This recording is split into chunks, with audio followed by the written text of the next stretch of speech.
जय हिंद दोस्तों मैं हूं आपके साथ आशीष चौहान, एक बार फिर से जुड़ा हुआ आज की इस वीडियो में एक डिटेल्ड एनालिसिस लेकर।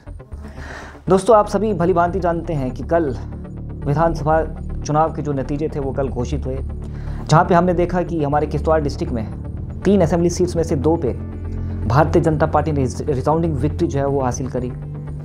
और अगर हम इंटरेस्टिंग एक चीज़ देखें तो पाडर नागसेनी कॉन्स्टिट्यूएंसी से जब काउंटिंग हो रही थी, सुनील शर्मा जी और पूजा ठाकुर जी के बीच में कांटे की टक्कर दिख रही थी। 8 राउंड्स में काउंटिंग की गई और जब हम ये नोटिस कर रहे थे तो फर्स्ट 7 राउंड्स तक सुनील शर्मा जी ट्रेल कर रहे थे, पीछे रह रहे थे। और काउंटिंग जब स्टार्ट हुई थी तो वो किश्तवाड़ के कुछ रीजन से हुई थी, क्योंकि आप ये भी परिचित है इस बात से कि जो पाडर नागसेनी कॉन्स्टिट्यूएंसी है ये खाली पाडर तक सीमित नहीं है, इसमें पाडर भी आता है, नागसेनी भी आता है, डूल और पुछाल किश्तवाड़ का भी पार्ट आता है। तो काउंटिंग जो थी वो वहाँ से पाडर की तरफ हो रही थी। और जब फर्स्ट 7 राउंड्स तक सुनील शर्मा जी पीछे रह रहे थे, ट्रेल कर रहे थे, लेकिन कई सर्कल्स में बात ये चल रही थी, अरे भाई पाडर का नंबर तो आने दो, पाडर का नंबर तो आने दो, फिर देखेंगे। क्यों? क्योंकि पूरे किश्तवाड़ डिस्ट्रिक्ट के लोगों के साइकी में, दिमाग में ये चीज़ है कि पाडर भारतीय जनता पार्टी का गढ़ है, पाडर से भारतीय जनता पार्टी को ही हमेशा वोट मिलता है और बढ़ चढ़ के वोट मिलता है। और ये बात खाली ऐसे सर्कल्स में ही नहीं बल्कि भारतीय जनता पार्टी के लोग और लीडर्स और कार्यकर्ता भी ये मानते हैं कि भारतीय जनता पार्टी का गढ़ है पाडर। परंतु आज का ये वीडियो भाजपा के जितने भी कार्यकर्ता हैं उनको चौंका देगा, कहीं ना कहीं भीतर से हिला देगा, क्योंकि आज हम आपके सामने, आपके समक्ष ऐसा एनालिसिस लेके आए हैं कि आप हैरान हो जाएंगे ये ट्रेंड देखकर। दोस्तों, क्या पाडर सच में भारतीय जनता पार्टी का गढ़ है? क्या सच में जैसे जैसे समय आगे बढ़ रहा है, टाइम आगे बढ़ रहा है, क्या भारतीय जनता पार्टी का यहाँ पे होल्ड जो है वो स्ट्रेंथन होता जा रहा है या वो वीक होती जा रही है? आज इस वीडियो में हम जानने की कोशिश करेंगे। टू पुट इट सिंपल दोस्तों, साधारण शब्दों में समझाने का प्रयास करूंगा मैं, और कोशिश करेंगे कि जो ये 2024 के विधानसभा के चुनाव हुए, असेंबली के चुनाव हुए, इनका कंपैरिजन हम करने की कोशिश करेंगे 2014 के असेंबली इलेक्शन से, तब के रिजल्ट्स और आज के रिजल्ट्स और इनका कंपैरेटिव एनालिसिस। अब हम ये भी भली भांति परिचित है इस बात से कि 2014 से लेके 2024 तक इन 10 सालों बाद पहली बार यहाँ पे इलेक्शंस हुए, और इन 10 सालों के बीच में यहाँ पे बहुत कुछ बदलाव हमने देखे। यहाँ पे आर्टिकल 370 अब्रोगेट हो गया, यहाँ पे रीऑर्गेनाइजेशन हो गया, स्टेट का बाइफर्केशन यूनियन टेरिटरीज में हो गया, और इसका इम्पैक्ट जो है आम जनमानस पे बहुत पड़ा है। आइए चले पाडर की तरफ चलते हैं। पाडर के लोग अगर कहें तो उन्होंने भी इस इम्पैक्ट को सहा, प्लस जो उनकी डिमांड्स थी, मोस्ट ऑफ द डिमांड्स और सबसे बड़ी डिमांड उनकी एसटी स्टेटस को लेकर वो पूरी हो गई, कॉलेज को लेकर जो उनकी डिमांड थी वो पूरी हो गई, ITI को लेकर जो डिमांड थी वो पूरी हो गई, रोड्स, इलेक्ट्रिफिकेशन, कम्युनिकेशन, हर सेक्टर में डेवलपमेंट होती हुई दिखी। और भारतीय जनता पार्टी भी इस चीज़ को बोस्ट हमेशा करती आई है अलग अलग प्लेटफॉर्म से कि इन 10 सालों में भारतीय जनता पार्टी ने पाडर का नक्शा जो है वो बदल के रख दिया है। परंतु आज सवाल ये है कि इतने इस डेवलपमेंट का क्या पाडर के लोगों के ऊपर कुछ इम्पैक्ट पड़ा? क्या ये जितना काम किया भारतीय जनता पार्टी ने पाडर के लिए, क्या उसका कन्वर्जन भारतीय जनता पार्टी को पाडर के लोगों से वोट के रूप में आता हुआ दिखा? आज इसके ऊपर चर्चा करेंगे दोस्तों। और सिंपल रखने के लिए मैं आपको पहले बता देना चाहता हूँ कि आइए हम डिवाइड करते हैं पाडर को 3 नालाज में, ताकि हमें आसानी हो सके इस पूरी चीज़ को समझने में कि 2014 से लेके 2024 तक, यानी कि इन 10 सालों में भारतीय जनता पार्टी का वोट शेयर पाडर में घटा है या बढ़ा है। तो आइए शुरुआत करते हैं। पाडर को 3 वैलीज में बांटते हैं। पहले सोल से लेके गंधारी तक, इसे गंधारी वैली के नाम से हम देखते हैं। इसमें जितने भी बूथ्स आते हैं उनके ऊपर देखेंगे कि टोटल पोल कितने हुए, बीजेपी को कितने मिले, एनसी को कितने मिले। उसके बाद हम ये भी देखेंगे कि इसके बाद मचेल नाले की बात करें, गुलाबगढ़ से लेकर मचेल तक जितने भी विलेजेस हैं, जितने भी बूथ्स आते हैं, उनको अलग से देखते हैं, और उसके बाद अठोली से लेकर सजार तक इन सब को अलग से कंपैरिजन इन सब का करते हैं, और उसके बाद एक नतीजे पे आते हैं, कंक्लूजन पे आते हैं।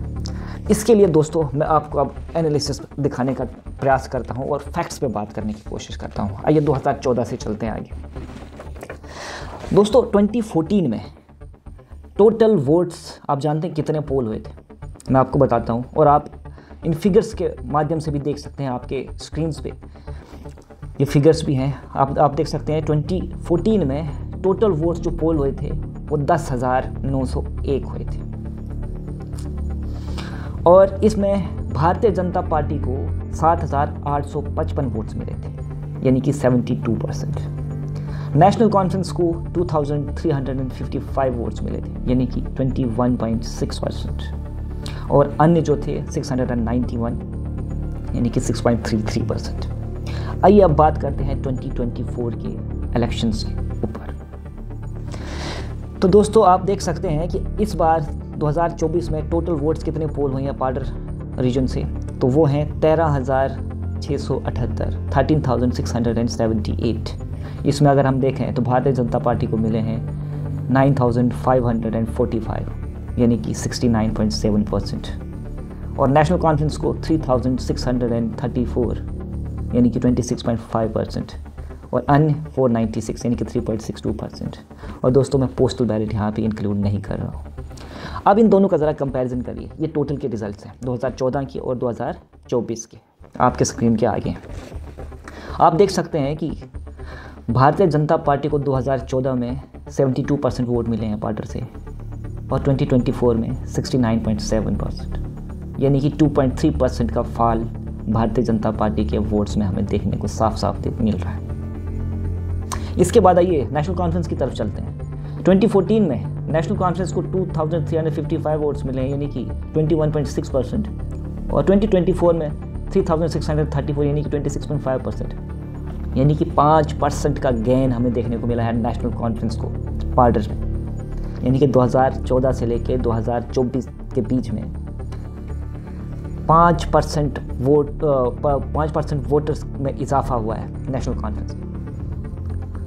ये एक हैरानी वाली बात है, और जितना बोस्ट कर रही है भारतीय जनता पार्टी की बहुत काम किए हैं, ये किया है, वो किया है, क्या ये कन्वर्जन हमें देखने को मिला वोटर्स में? तो दोस्तों हमें ये कंक्लूजन मिल रहा है कि टाइम के साथ इन 10 सालों में भारतीय जनता पार्टी का शेयर जो है वो घटा है, यानी कि वोटर्स जो हैं वो घटे हैं, और नेशनल कॉन्फ्रेंस जो है यहाँ पे 5% आगे बढ़ी है। भारतीय जनता पार्टी 2.3% घटी है, और 5% इजाफा जो है नेशनल कॉन्फ्रेंस में हमें देखने को मिल रहा है। आइए अब नाला वाइज हम चलने की कोशिश करते हैं। पहले हम चलते हैं सजार नाले के ऊपर बात करेंगे, और सजार नाले में भी 2014 में आप ज़रा देखिए टोटल वोट्स 3,178 पोल हुए सजार नाले में। और सजार नाले में मैं आपको बता दूं कौन कौन से विलेजेस हमने रखे हुए हैं। जैसे शाशो की बात करें, जाड़, किद्रुक, कधेल, किजाई, अफानी बी, कुंदल, अठोली, लड्डर, तत्तापानी, लाई और चिन्यास। आइए ज़रा इस पे बात करते हैं।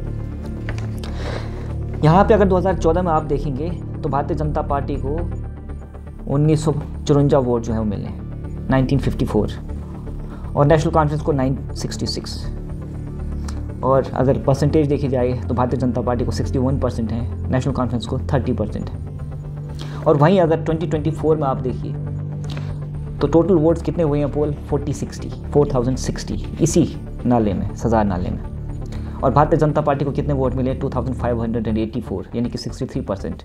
वहीं नेशनल कॉन्फ्रेंस को 1,324, यानी कि 32%। आइए ज़रा इनका कंपैरिजन करते हैं।